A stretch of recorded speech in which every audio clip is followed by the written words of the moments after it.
محمد آپ کہیے گا کیا رائے ہے آپ کی؟ صدر صاحب نے جو بات کی اور جس ڈائریکشن سے انہوں نے شروع کی، کیا آپ کو لگتا ہے وہ بالکل درست بات تھی؟ دیکھیے رینا، جہاں تک معیشت کی بات ہے، معیشت تو ایکچولی جو ہے وہ صحیح ڈائریکشن میں چل رہی ہے، اکنامک سٹیبلٹی ہے. آپ کو معلوم ہے کہ ہم پہلے ڈیفالٹ کا سنتے تھے، لیکن اب ایک سٹیبلٹی کی طرف بڑھ رہے ہیں. ایک چیز جو ہے اس میں ضرور کہوں گی کہ ہمیں پروڈکٹیو سیکٹر کی گروتھ کی طرف جانا چاہیے. ہم نے سنی ایسی باتیں کہ ریئل اسٹیٹ کو ریلیف دینے کا یہ حکومت سوچ رہی ہے. اس طرح کے میجرز جو ہیں وہ نہیں ہونے چاہیے. جہاں تک دوسری چیز ہے پولیٹیکل سٹیبلٹی کے لیے نا، وہ بھی دیکھیں پاکستان کے کانٹیکس میں ایک ریلیٹیو پولیٹیکل سٹیبلٹی ہے، کیونکہ نیئر فیوچر میں اس حکومت کو کوئی خاص خطرہ نہیں نظر آ رہا. لیکن جو اصل چیز ہے جس کی نشاندہی انفارچونیٹلی نہ ہمارے سیاستدان کرتے ہیں نہ ہماری ریاست کرتی ہے، وہ ہے ایکسٹریمزم اور ریڈیکلائزیشن. یہ علینا ایک بہت بڑی چیز ہے. آپ کو یاد ہوگا کہ 2016-17 میں کیونکہ ایکسٹریمزم کو جو ہے وہ نارملائز کیا گیا، کیونکہ 2018 کی پولیٹیکل انجینئرنگ کرنی تھی، تو وہ دھرنے کروائے گئے ایک خصوصی جماعت سے. جس طریقے کے ایکسٹریمسٹ پولیٹیکل پارٹیز کو سپانسر کیا گیا ریاست کی طرف سے، جس طریقے سے ان کو بڑھاوا دیا گیا، اب اس کا ہم خمیازہ بھگت رہے ہیں. ابھی آپ نے پڑھا ہوگا، سنا ہوگا، جو اسپین میں ہوا ہے، جو 10 پاکستانی اوریجن کے لوگ ہیں وہ پکڑے گئے ہیں، اور کس وجہ سے، کس ایکسٹریمسٹ آئیڈیالوجی کی وجہ سے پکڑے گئے ہیں. اٹلی کے اندر بھی یہی چیز ہم نے دیکھی ہے. آپ یہ دیکھیں کہ یہ ہمارا اس وقت نمبر 1 ایشو ایکسٹریمزم ہی ہے، کیونکہ جو ٹیررزم بھی ہے وہ بھی ایک آؤٹ کم ہے ایکسٹریمزم کا. دنیا ہمیں بلیک لسٹ کرنے کی سوچ رہی ہے. یہ خالی جو ہے یہ بات نہیں، یورپ کے اندر جس طرح سے یہ ابھی ہو رہا ہے. اب ہم نے امریکہ کے جو ٹریول بین کی باتیں بھی سننے کو آ رہی تھی، وہ یہ سیکیورٹی سے ریلیٹڈ ہی تھی، اور وہ یہ مائنڈ سیٹ بھی ایک بہت بڑا اس کے اندر جو ہے وہ ہینڈ پلے کرتا ہے. دوسری چیز یہ کہ عرب کنٹریز میں آپ کو بتاتی چلوں، وہ بھی یہ بات کنوے کر چکے ہیں ہماری ریاست کو کہ جو ہمارا ادھر لوگ جاتے ہیں وہ کس طریقے سے ریڈیکلائزڈ ہیں، اور وہاں پر ایک ریڈیکلائزیشن جو ہے وہ ان کے لیے پرابلم کریٹ کر رہی ہے. یعنی کہ ہمارے لوگ وہاں جا کر جو ہے پرابلم کریٹ کر رہے ہیں. تو آپ یہ دیکھیں علینا کہ جو اکنامک سٹیبلٹی آئی، اس کے اندر ایک تو ریمیٹنسز کا بھی بہت بڑا ہاتھ ہے. اگر یہ ایکسٹریمزم کی وجہ سے دنیا ہمیں بلیک لسٹ کرنے لگ گئی اور لوگ ہمارے جو ہیں ان کو ہائر کرنا بند کر دیا یا ہمارے ویزے بند کر دیے، اور اس طرح کی جو چیزیں اگر ہوئیں، تو پھر آپ دیکھیے گا کہ ہمیں اس کا معاشی اور سوشلی اور ہر چیز کا بہت بڑا نقصان ہوگا. تو میرے خیال میں جس چیز کے اوپر فوکس کرنا چاہیے صدر صاحب کو بھی، ہمارے باقی سیاستدانوں کو، ہماری ریاست کو، جس نے اپیز کیا ہے ایکسٹریمسٹ مائنڈ سیٹ کو، ایکسٹریمسٹ پالیسیز کو، یہ سب ختم کرنی چاہیے. اور ایکچولی اس ایشو کو بار بار اٹھانا چاہیے، اس کے بارے میں اویئرنیس کریٹ کرنی چاہیے، اور ایکسٹریمزم کو ختم کرنے کے لیے اپنی سب سے زیادہ ایفرٹس ان کو کرنی چاہیے. اچھا بھٹی صاحب، صدر صاحب کے خطاب سے عمومی طور پہ یہ توقعات ہوتی ہیں کہ وہ ایک لائن ان لینتھ دیتے ہیں، وہ ایک ویژن دیتے ہیں جو حکومت کی کارکردگی رہی ہے اور پھر آنے والے دنوں میں کیا ہونا چاہیے اس سے متعلق. کیا آپ کی توقعات پہ پوری اتری صدر صاحب کی تقریر اور جو اس میں انہوں نے باتیں کی؟ میڈم شیخ، اللہ نہ کرے کہ مجھ پہ کبھی یہ وقت آئے کہ میں آصف علی زرداری صاحب کی پوری تقریر سنوں یا شہباز شریف صاحب کی پوری تقریر سنوں. اللہ نہ کرے. سر آپ تو صحافی ہیں، آپ کو تو سننا چاہیے اور پھر اس کو کریٹیکلی اینالائز کرنا چاہیے اگر کریٹیکل بھی ہونا ہے تو. اللہ نہ کرے میڈم شیخ، ایک بار پھر کہہ رہا ہوں کہ پچھلے 35 سال سے رٹی رٹائی تقریریں، پچھلے 35 سال سے ایک ایک لفظ، ایک ایک فل سٹاپ کامہ یاد ہو گیا ان کا.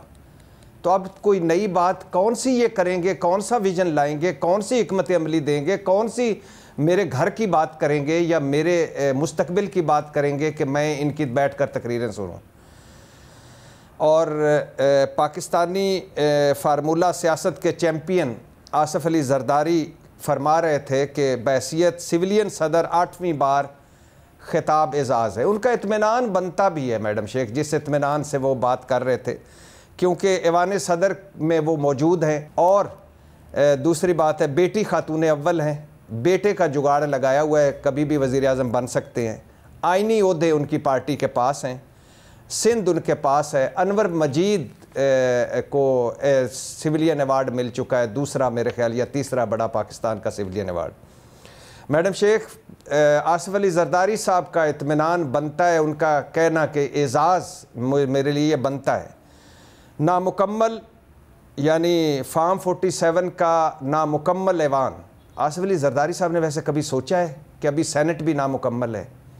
اور وہ نامکمل ایوانوں سے صدر بنے ہیں. نامکمل اور ادھورا ایوان, 5 منٹ میں 5 بل منظور کرنے والا ایوان, پارلیمنٹ کے اندر سے بتیاں بجھا کر پارلیمنٹیرینز کو گرفتار کروا کر چپ کر کے بیٹھا ایوان, 26ویں آئینی ترمیم منظور کرنے والا ایوان, پیکا جیسا کالا قانون منظور کرنے والا ایوان, الیکشن ایکٹ ترمیمیں, نیب ترمیمیں, جلسہ قانون سازیاں منظور کرنے والا ایوان, اور اس سے صدر کا خطاب. اطمینان تو بنتا ہے بھائی, اور اعزاز تو بنتا ہے.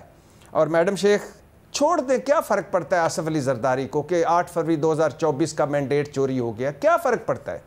جمہوریت کو ستے خیراں, الیکشن کی روح پاش بھی ہو جائے تو کیا فرق پڑتا ہے؟ چھوڑ دیں, اگر آزاد عدلیہ کسی ملک میں ہوتی ہے یا نہیں ہوتی, کیا فرق پڑتا ہے؟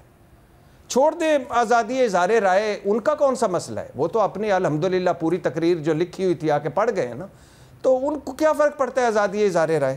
چھوڑ دیں, سپریم کورٹ کا کوئی حکم نہیں مان رہا میڈم شیخ, 4 مرتبہ سپریم کورٹ کہہ چکی ہے مخصوص نشستیں دیں پاکستان تحریک انصاف کو, نہیں کوئی مان رہا, ان کا اطمینان تو بنتا ہے نا. چھوڑ دیں سیاسی مخالفین کی کوئی چار دیواری ہے, بنیادی انسانی حقوق ہیں, یا سیاسی مخالفین پر جعلی من گھڑت مقدمے ہیں.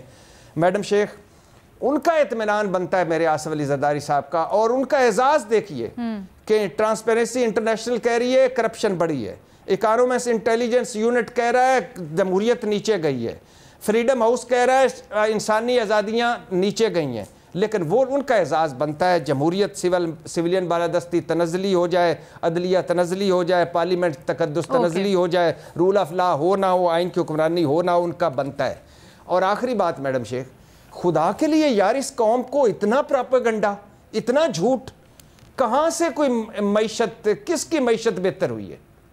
یعنی آپ اگر کہہ رہے ہیں کہ یہ بات ختم ہو گئی ہے کہ اب اللہ نہ کرے, اللہ کرے میرے ملک کی معیشت بہتر ہو, دہشت گردی ختم ہو, لیکن کدھر بہتر ہوئی ہے؟ کوئی ریئل سٹیٹ کو کوئی 4 چاند لگ گئے ہیں, کوئی انڈسٹری بوم کر رہی ہے, کبھی جا کے دیکھیں تو صحیح کتنی انڈسٹری بند ہو گئی ہے, کوئی زراعت اچھی ہو گئی ہے, کوئی قرضے IMF کا آپ کے پاس پلان آ گیا ہے, کوئی سرمایہ کاری آ گئی ہے, کوئی سرمایہ کار آ گئے ہیں, آبادی بم پر آپ نے آخری دو جملے آبادی بم پر آپ نے کوئی ہمیں ویژن دے دیا ہے, معاشی اصلاحات کوئی آپ لے آئے ہیں, کوئی خسارہ زدہ ادارے کوئی آپ نے وہ سارے پرائیویٹائز کر دی ہیں. باتیں تو میڈم شیخ اس سے پہلے شہباز شریف کر رہے تھے, اس سے پہلے مریم کر رہی ہیں, لیکن حکمت عملی یا اس سلسلے میں کوئی عملی اقدامات ہمیں دیکھنے میں نہیں آیا. آپ کا پوائنٹ آ گیا بھٹی صاحب.